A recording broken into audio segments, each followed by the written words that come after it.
Bonjour, ici Joël Spinks et bienvenue à l'émission Vie de foi. C'est un plaisir de vous avoir aujourd'hui avec nous. Nous poursuivons toute cette semaine sur le grand thème de l'eschatologie, l'étude des temps de la fin. Et nous avons avec nous aujourd'hui en studio l'évangéliste Mario Mascotte. Merci, Bonjour. Frère Mascotte, d'être là avec nous. Nous avons été super bénis tout au long de cette semaine. C'est vraiment une joie d'être avec vous. Ah, avec gloire à Dieu. On a parlé dans la première émission sur le réveil qui est à venir. Et certainement, pour se positionner dans le réveil, aujourd'hui, on peut choisir d'être réveillé spirituellement. Amen. On a parlé également qu'il y avait tout un courant de l'apostasie, où on reniait les choses de Dieu. Et ensuite, on a parlé de l'enlèvement de l'Église. Donc, on a parlé de plein de choses. Entre autres, dans notre dernière émission, on a parlé de ce temps que la parole de Dieu nous décrit comme étant une grande tribulation, donc des moments terribles où la colère de Dieu va être déversée sur le peuple rebelle, sur les gens qui ont rejeté Dieu. Et nous, les enfants de Dieu, nous serons les enfants qui font partie de l'épouse de Christ, ceux qui se sont préparés avant. On va faire partie de ceux qui vont être enlevés au ciel. On va être épargnés les douleurs ici sur la terre.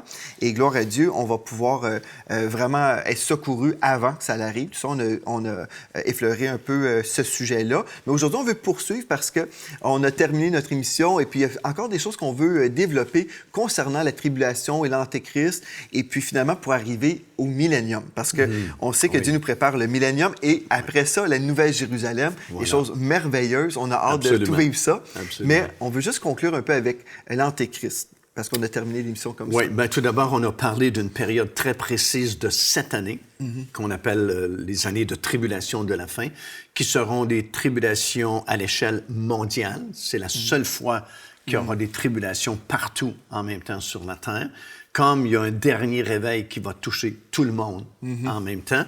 Et cette période-là va débuter dès l'instant où cette confirmation d'alliance aura lieu entre Israël et plusieurs pays autour de lui, par cet homme que la Bible appelle l'Antéchrist. Oui.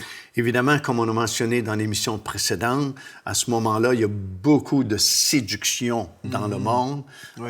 C'est par la puissance de Satan que cet homme fait son apparition, comme Paul enseigne aux Thessaloniciens, ce qui va faire qu'Israël va l'accepter comme son Messie, le monde arabe comme leur Mahdi.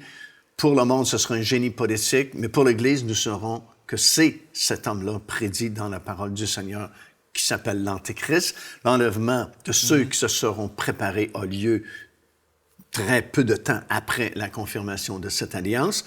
Il tente de devenir le gouvernement mondial. On le voit comme un cavalier monté sur un cheval blanc dans Apocalypse chapitre 6, alors que les premiers sceaux du livre à 7 sceaux sont brisés, mais il va avoir de la difficulté à parvenir à ses fins. Ça va prendre 3 ans et demi, en fait, avant qu'il puisse réussir. Finalement, lorsqu'il devient le gouvernement mondial, quelqu'un va l'assassiner par un coup d'épée, comme ça nous dit dans le livre de l'Apocalypse. Mais cet homme qui est mort va revenir à la vie, une espèce de résurrection, peu importe.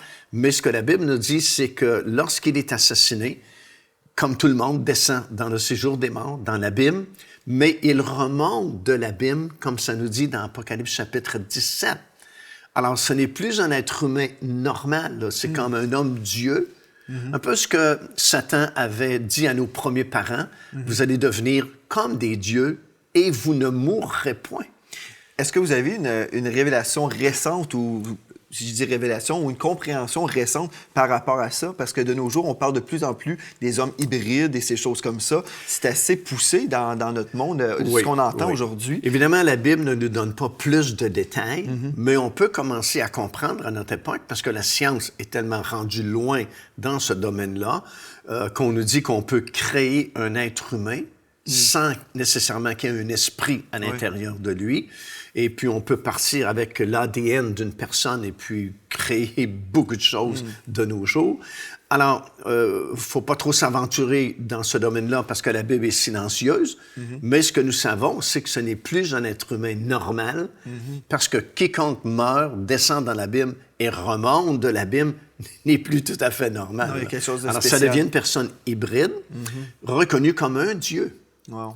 Et c'est pourquoi, soudainement, tu as un deuxième personnage qui fait son apparition, que la Bible va appeler le faux prophète, qui va demander aux gens de faire une image de cet homme-là qui a reçu la blessure mortelle, mais qui pourtant vit quand même, et va demander l'adoration de cet homme-là.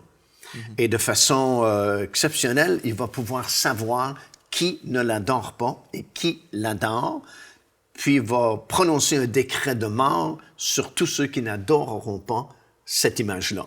C'est là où on entend parler de la marque de la bête, oui. où c'est non seulement juste quelque chose, une allégeance économique, mais spirituelle. Ce n'est plus juste une question commerciale, mais c'est une question qu'on reconnaît cet homme-là comme un Dieu. Alors, on ne croit plus qu'il y a un Dieu là-haut dans le ciel qui a créé toutes choses, mais que l'homme est devenu un Dieu et que cet homme-là, c'est un Dieu.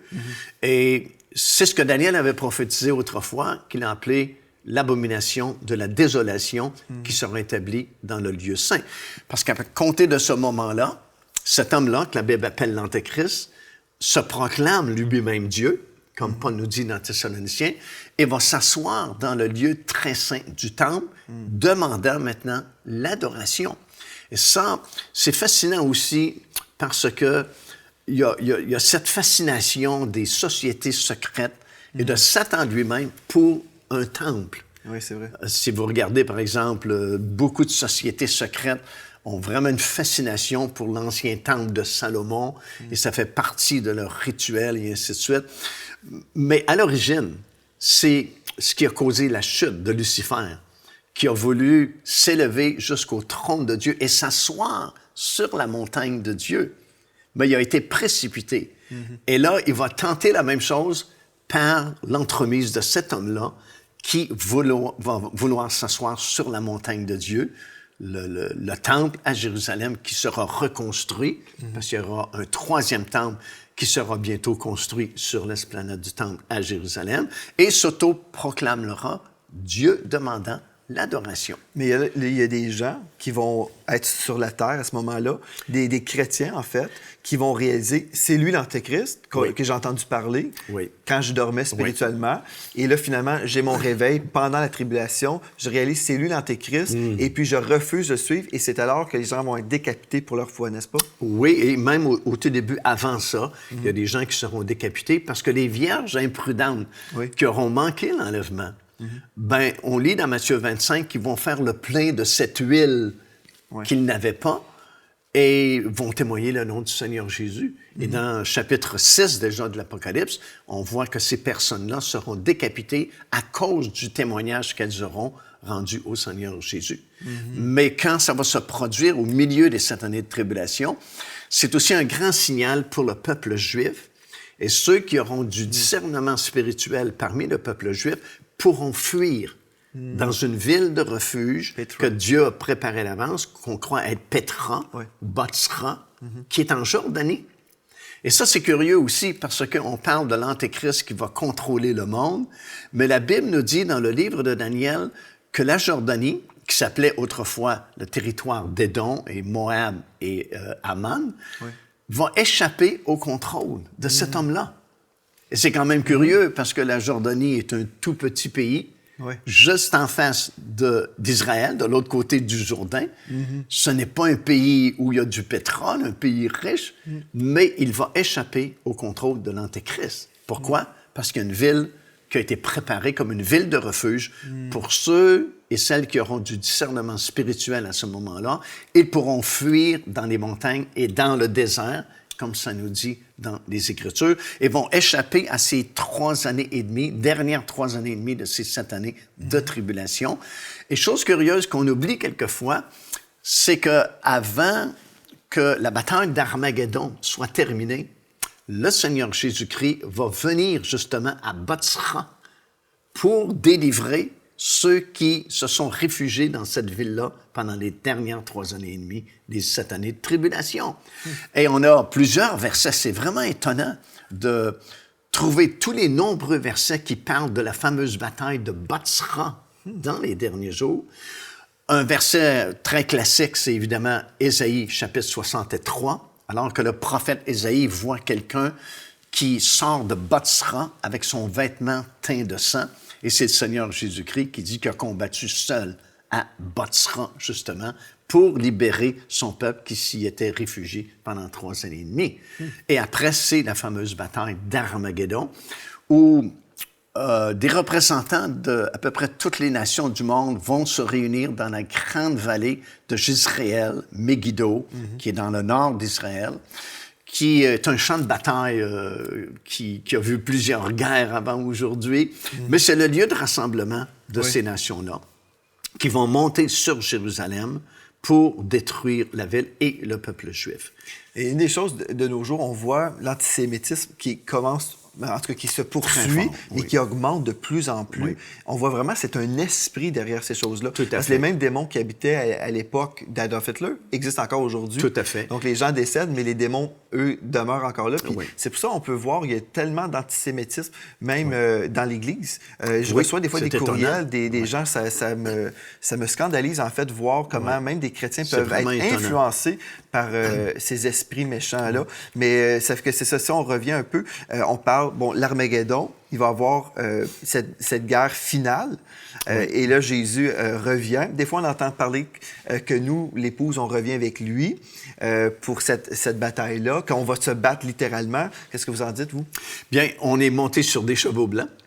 Et celui qui dirige tous ces soldats qui sont derrière lui, c'est le Seigneur Jésus-Christ. Oui. Apocalypse chapitre 19, il est revêtu de son vêtement sur lequel il est écrit « Roi des rois et Seigneur des seigneurs ». En fait, il entre à ce moment-là dans son 3e ministère, celui de roi. Lorsqu'il était venu sur cette terre, il faisait le ministère de prophète. Oui. Quand il est ressuscité, il est entré dans son 2e ministère, celui de souverain sacrificateur pour son Église. Oui. Et lorsqu'il revient, il entre dans son 3e et dernier ministère, Roi des rois et Seigneur des seigneurs. Et tous les élus sont avec lui, nous dit le prophète Zacharie. Parce que à ce moment-là, tous les saints qui étaient au ciel. Le ciel va se vider littéralement parce que nous suivons le Seigneur Jésus-Christ. Et ça ne sera pas une guerre conventionnelle où on va se battre à coups d'épée et ainsi de suite, parce que Paul nous explique dans l'Épître aux Thessaloniciens, voici comment le Seigneur va régler le conflit d'Armageddon. Voici comment le Seigneur va régler la question de cet homme-là que la Bible appelle l'Antéchrist, qui en fait était l'homme le plus puissant sur la planète durant ces dernières 3 années et demie. Ça dit qu'il va le détruire, premièrement, par l'éclat de son avènement, et deuxièmement, par le souffle de sa bouche. Wow. Et cet homme n'existe plus. Il est jeté vivant, ainsi que le faux prophète, dans le lac de feu pour toujours. Donc, nous, on l'accompagne, mais on ne fait pas grand-chose, finalement. Voilà. On vient en vainqueur avec le Seigneur Jésus-Christ. Sauf qu'à Jérusalem, ce sera moins comique parce que les 2/3, malheureusement, de la population juive seront anéantis. La ville va tomber. Et c'est à ce moment-là qu'Israël est vraiment acculé au pied du mur parce que toutes les nations sont contre lui. Ils ne peuvent plus compter sur les États-Unis d'Amérique, ils ne peuvent plus compter sur l'Angleterre, ils ne peuvent plus compter sur les pays de l'Ouest, comme nous les appelons, parce que à peu près toutes les nations sont contre Israël. Tout espoir est perdu vraiment. C'est la grande désolation. Et vous avez la description qui nous est donnée de ce fléau-là à Jérusalem dans le livre du prophète Zacharie. Et c'est vraiment dur à lire. Mais soudainement, du côté de l'Est, il y a comme une lumière intense qui semble s'agrandir et s'approcher de la Terre. Et j'imagine toutes les stations spécialisées dans les nouvelles et informations comme CNN et tous les grands réseaux de nouvelles ne sont plus tellement intéressés par les soldats qui tombent lors de la bataille d'Armageddon, mais vis-à-vis ce phénomène-là extraordinaire, et j'imagine les commentaires déjà des caméramans ou des dirigeants de ces émissions, que ça semble incroyable, c'est comme une invasion d'extraterrestres, vraiment. Et c'est exactement ça, parce qu'on revient du ciel. Oui. On est des extraterrestres dans ce sens-là. Et puis, c'est comme une armée qui descend vers Jérusalem et c'est le retour du Seigneur Jésus-Christ. Croyez-vous que c'est à ce moment-là, dans Zacharie 12:10, où nous lisons concernant Israël, ça dit « Ils tourneront les regards vers lui, celui qu'ils ont persécuté, ils pleureront sur lui. » Exactement. Ils vont réaliser à ce moment-là Parce c'était que Jésus, le Messie. finalement, c'est le vrai Messie qui arrive. Ses pieds vont se poser sur le sommet de la montagne des Oliviers. La montagne se fendra en deux et ça va former une grande vallée. Vous savez, il y a des chaînes d'hôtels américaines qui voulaient construire un hôtel sur le sommet de la montagne des Oliviers, mais après étude du terrain, ils ont dit non, c'est mieux de ne pas construire ici parce qu'il y a une grande fissure au pied de cette montagne et tôt ou tard, cette montagne va se séparer en deux. Ça, c'est Zacharie 14,4. Voilà. Zacharie 14,4. Alors, à Dieu ce connaît moment-là, toutes choses. il y a un esprit de supplication qui va tomber sur Israël. On est exactement à l'accomplissement de la fête du Yom Kippour, la fête des expiations, qui est la repentance, toujours, c'est le symbole de la repentance. Et le tiers de la population qui restera vont reconnaître Jésus comme le véritable Messie. Et Zacharie, le prophète, dit, on va pleurer sur lui comme on pleure sur un fils premier-né. Et ils vont même lui dire, qui t'a fait ces blessures que tu as dans tes mains et dans tes pieds? Et il va répondre, j'ai reçu ces blessures dans la maison de mes amis. Alors, tout Israël, à ce moment-là, sera sauvé, comme Paul a enseigné dans l'Épître aux Romains, le libérateur viendra de Sion et tout Israël sera sauvé. Et c'est pour ça qu'on peut comprendre tout Israël, parce que ça peut être quand même mélangeant, parce qu'on comprend que le salut, c'est individuel, et qu'on dise qu'une nation au complet se convertisse. Mais là, c'est des événements vraiment spéciaux, c'est des une conditions révélation vraiment comme... spéciales. C'est une révélation que cet homme-là, c'est vraiment le Messie qu'ils ont rejeté autrefois, mais qui est revenu aujourd'hui. Puis il y a cet esprit de conviction et supplication qui va tomber sur le peuple Ça va juif. déverser sur eux, ils vont se repentir, se convertir, et Voilà. puis ils vont entrer dans le millénium. Bien là, c'est la fin des 7 années de tribulation. Alors, cette période est derrière nous, c'est terminé. Et là, chose curieuse, le prophète Daniel va nous expliquer dans le 12e chapitre de son livre qu'il y aura une prolongation de 75 jours après la période de 7 années de tribulation. Et on peut comprendre pourquoi il y a cette prolongation-là, parce qu'évidemment, après le retour du Seigneur Jésus-Christ, il y a beaucoup de choses qui doivent se produire. Premièrement, il doit y avoir le jugement des nations qui auront survécu aux 7 années de tribulation. Parce qu'il y a quand même beaucoup de personnes qui vont survivre aux 7 années de tribulation. De nombreuses personnes parmi elles auront pris la marque de la bête, donc ne peuvent pas entrer dans le règne de 1000 ans. Mais ceux qui seront jugés dignes d'entrer dans le règne de 1000 ans vont pouvoir entrer dans ce règne-là, dans leur corps physique. Quand on parle de jugement des nations, on comprend que ça ne sera pas comme « OK, le Canada, vous êtes sauvé, les États-Unis, vous êtes perdus ». C'est pas dans ce sens-là. Parce que des fois, on entend les gens comprendre comme ça. Mais en fait, on parle des gens au Canada, admettons, peu importe, là, mais c'est individuel. Le salut demeure individuel, mais parmi les nations. Donc, parmi les nations, il va y avoir des gens, comme on retrouve dans la parole dans Matthieu 25, 1 à 33, on parle des boucs et des brebis. Donc, dans chaque nation, il va y avoir des boucs et des brebis. Oui, c'est un temps spécial, encore une fois, à partir de ce moment-là. Et nous lisons dans l'Évangile de Matthieu que le Seigneur va utiliser ses anges pour vraiment amener tout le monde dans cette grande vallée-là qui aura été créée par le retour du Seigneur Jésus-Christ. Alors, la montagne se fend en deux, une grande vallée est créée, qui va devenir la vallée du jugement, vallée de Josaphat.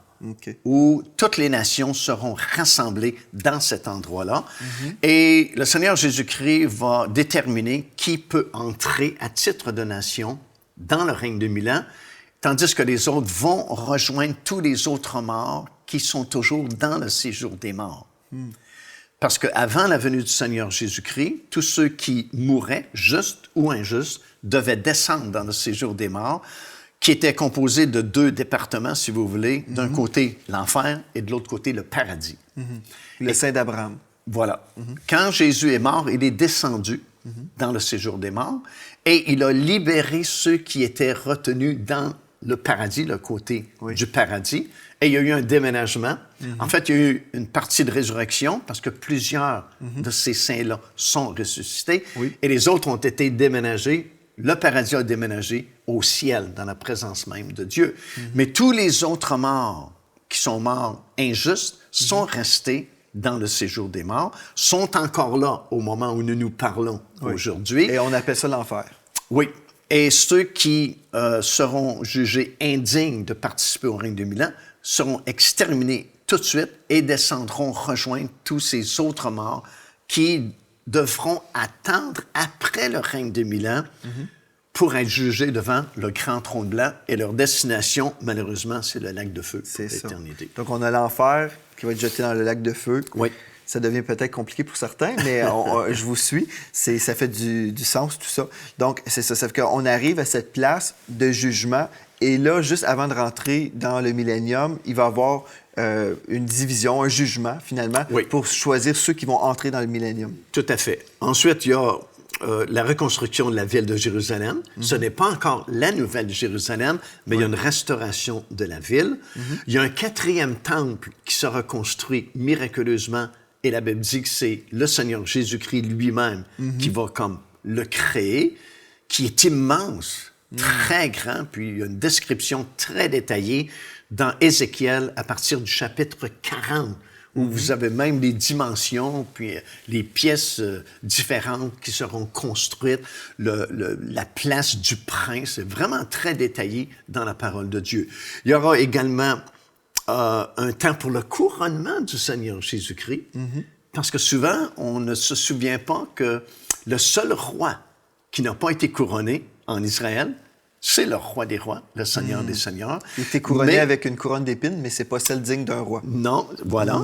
Et Daniel nous donne une prévue de cette cérémonie-là du couronnement dans le 7e chapitre, où il nous explique comment Dieu le Père va couronner son Fils comme roi des rois et Seigneur des seigneurs.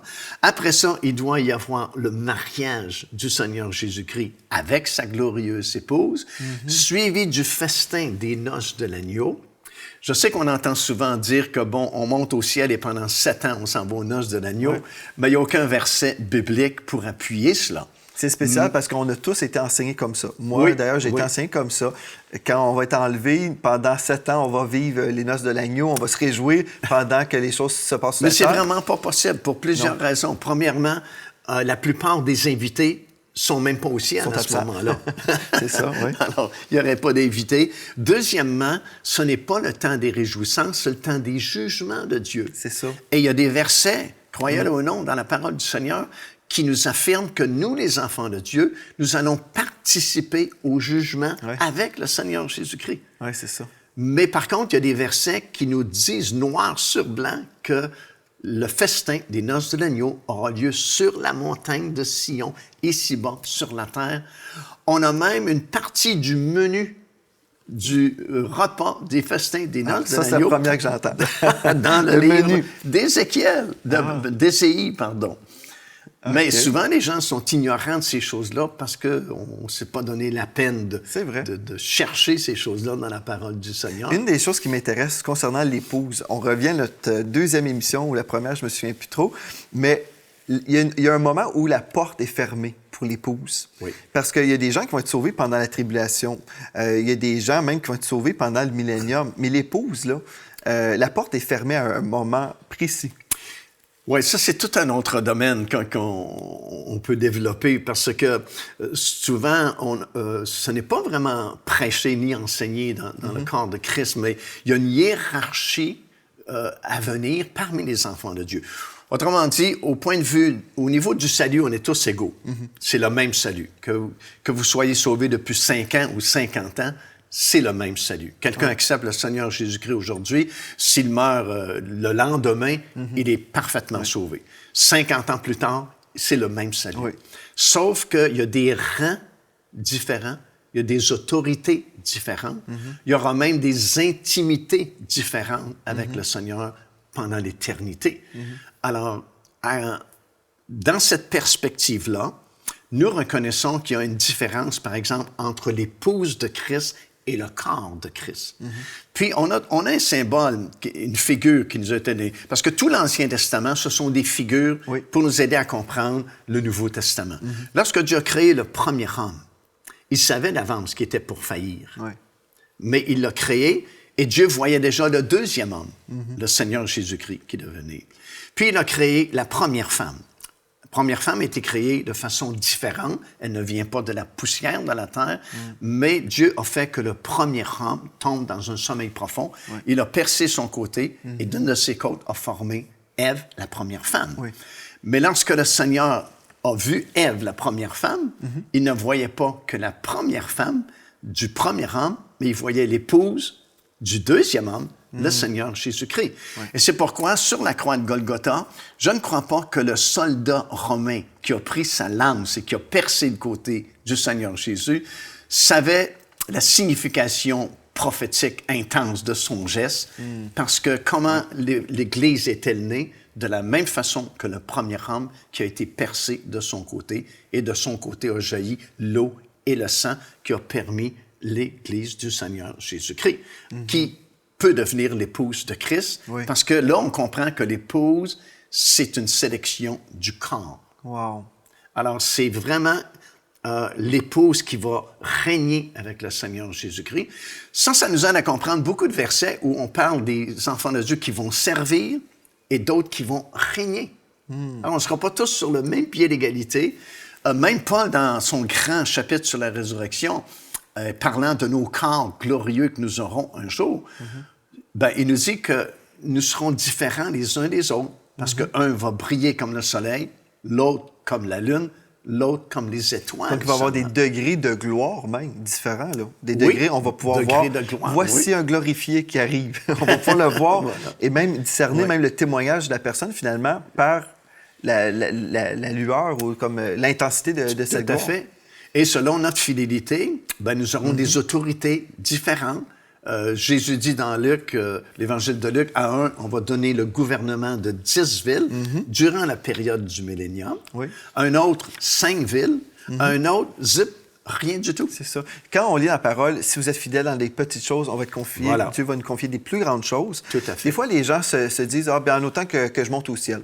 C'est comme, on se limite à ça. Je marche dans la désobéissance, je suis infidèle à plein de niveaux dans ma vie chrétienne, en autant que je monte au ciel. Mais ça, on raisonne comme ça parce que, encore une fois, la plupart des chrétiens pensent que le ciel, c'est un endroit flou, on va flotter sur un nuage, puis c'est pas tellement intéressant. Non. Mais on réalise par la parole du Seigneur qu'on ne s'en va pas au ciel pour toujours, mais on va revenir régner sur cette terre. En fait, on est au ciel 7 ans, au maximum. Oui, après l'enlèvement. Après l'enlèvement, à moins de mourir avant et d'avoir plus d'années au ciel. Nous revenons sur cette terre. Ça.